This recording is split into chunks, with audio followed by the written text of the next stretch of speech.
السلام علیکم میرے پیارے دوستوں، اور آج کی سٹوری بہت ہارر ہے، میرے ساتھ اینڈ تک رہیے۔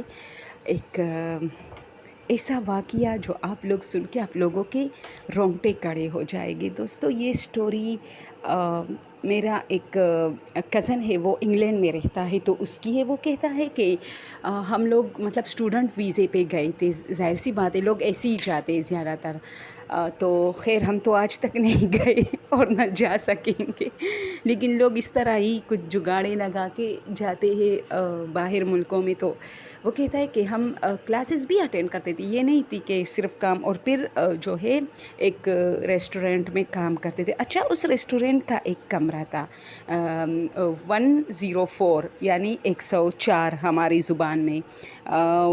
تو وہ کہتا ہے کہ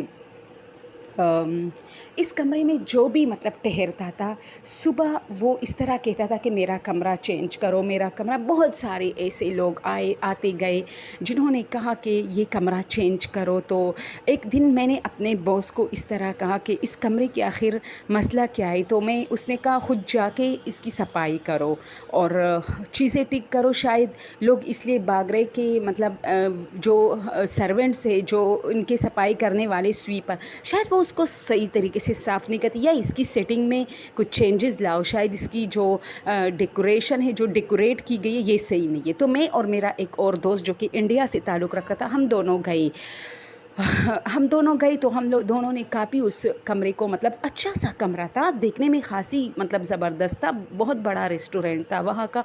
تو ہم نے اس کی جو ہوٹل تھا نا اوپر، اس میں لوگ جو باہر سے لوگ آتے تھے، دور دراز سے لوگ آتے تھے، تو وہاں پر اسٹے کرتے تھے۔ اور نیچے اس کا جو ہے کیپے وغیرہ بنا تھا، ریسٹورینٹ تھا۔ اس میں اتنے زیادہ کمرے بھی نہیں تھے، اتنا بڑا ہوٹل نہیں تھا، لیکن اتنا تھا کہ اس میں 25 سے 26 کمرے تھے، زیادہ نہیں۔ ان 25 سے 26 کمروں میں 3-4 ہمارے استعمال میں تھے، جو سرونٹس تھے ان کے استعمال میں تھے، باقی جو ہے کرائے پر چڑھا دیتے تھے، اس طرح تھا۔ تو انہوں نے کہا کہ میں جیسی ہی ہم دونوں گئے، ہم نے کافی صفائی کی۔ تو صفائی کرتے وقت ہم نے ایک چیز نوٹ کی کہ ہم جو صفائی کرتے تھے، تو پھر جا کے کونے میں کھڑے ہو کے کمرے کی طرف دیکھتے تھے، یعنی اس کی ڈیکوریشن وغیرہ سیٹ کرتے تھے، تو وہ ہمیں ایسا لگتا تھا جیسے کسی نے بہت زیادہ اس میں پھر سے جو ہے چیزیں ادھر ادھر پھینکی ہو۔ ہم چیزیں بالکل صحیح طریقے سے ڈیکوریٹ کرتے تھے، لیکن کونے میں کھڑے ہو کے کمرے کی طرف دیکھتے تھے کہ اب کیسا لگ رہا ہے۔ تو کمرہ ایسا لگ رہا تھا جیسے کسی نے ساری چیزیں الٹ پلٹ کی ہو۔ تو ہم دونوں کافی مطلب ہنس رہے تھے، اور پھر ہم نے کہا شاید یہی وجہ ہے کہ یہ کمرے کی جو سیٹنگ ہے کافی خراب ہے، یعنی یہ کمرہ استعمال میں نہیں لانا چاہیے، اس کو چھوڑ دینا چاہیے۔ یہ اس کا جو مطلب جو میپ ہے، جو بنا ہے، اسی وجہ سے یہ غلط طریقے سے بنا ہے، تو شاید اس کی جو ہے چوڑائی وغیرہ میں فرق ہے، اس وجہ سے یہ صحیح نہیں لگا۔ تو ہم لوگ نیچے آئے، تو وہ جو ہمارے باس تھے وہ ہنس رہے تھے۔ تو ہم نے کہا کیا وہ کیوں ہنس رہے ہیں؟ تو اس نے کہا کہ پتہ چل گیا۔ تو ہم حیران تھے کہ کس چیز کا پتہ چل گیا بھائی؟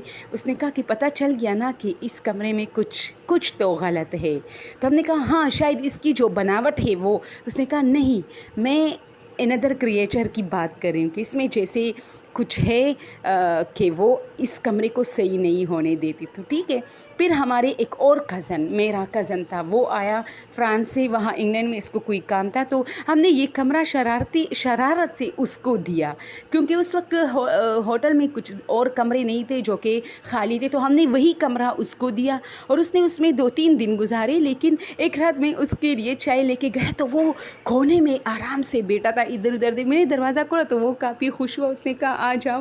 تو میں نے کہا کیا بات ہے تو اس نے کہا یار یہ کمرہ صحیح نہیں ہے۔ تو میں نے کہا تمہیں آج پتہ چلا؟ اس نے کہا نہیں، میں تو 3-4 دن سے ایک عورت یہاں آتی ہے اور وہاں کونے میں کھڑی ہو کے ہنس رہی ہوتی ہے، اور میں بھی اس کو دیکھتا رہتا ہوں۔ پہلے میں سمجھا آپ لوگوں کی شرارت ہے، لیکن بعد میں مجھے اس کے ناخنوں اور انگلیوں اور پاؤں کو دیکھ کر پتہ چلا کہ وہ کچھ اور ہے۔ لیکن یار میرا کزن غضب کا بہادر تھا کہ اس کو ڈر نہیں لگتا تھا۔ اس نے کہا نہیں، میں آیت الکرسی کا ورد کرتا رہتا ہوں، وہ بس کونے میں کھڑی ہوتی ہے اور مجھے خبردار کر، یعنی انگلی ہلا رہی ہوتی ہے، ایک انگلی جیسے ہم کرتے ہیں نا کہ اچھا میں دیکھوں گا تمہیں، اس طرح کہ کمرے کو کچھ مت کہنا۔ تو میں اسی کونے میں 3-4 دن سے سو رہا ہوں، میں بیڈ میں نہیں سوتا، کیونکہ بیڈ میں وہ مجھے سونے ہی نہیں دیتی۔ تو ہم لوگ کافی ڈر گئے. پھر اس کو اسی رات میں نے اس کمرے سے نکالا, لیکن وہ نہیں نکلا. اس نے کہا لاسٹ نائٹ ہے میری, کوئی مسئلہ نہیں ہے, لیکن میں نے اس کو نکالا اور پھر وہ ہمارے ساتھ کمرے میں سو گئے دوستو. تو یہ ایک سٹوری تھی کہ باہر ملکوں میں بھی ایسا ہوتا رہتا ہے اور لوگ اس کو مطلب ایزی لیتے ہیں. وہاں کے لوگ تو خیر کہتے ہیں کہ باہر ملکوں میں زیادہ ہوتا ہے پاکستان کے بنسبت, لیکن آئی ڈونٹ نو کہ ایسا حقیقت ہے یا نہیں. جیسے پاکستان میں کراچی مشہور ہے ان چیزوں کے لیے, حالانکہ کراچی ایک بہت ہی مصروف شہر ہے. یہ نہیں کہ وہ سنسان ہے یا ایسا ویسا, لیکن کراچی میں زیادہ ہے, لوگ زیادہ کہتے کہ کراچی میں جنات بہت ہے. تو یہ اسٹوری آپ لوگ کے ساتھ شیئر کرنا چاہتی تھی. اوکے, تھینک یو سو مچ. اللہ حافظ, فی امان اللہ.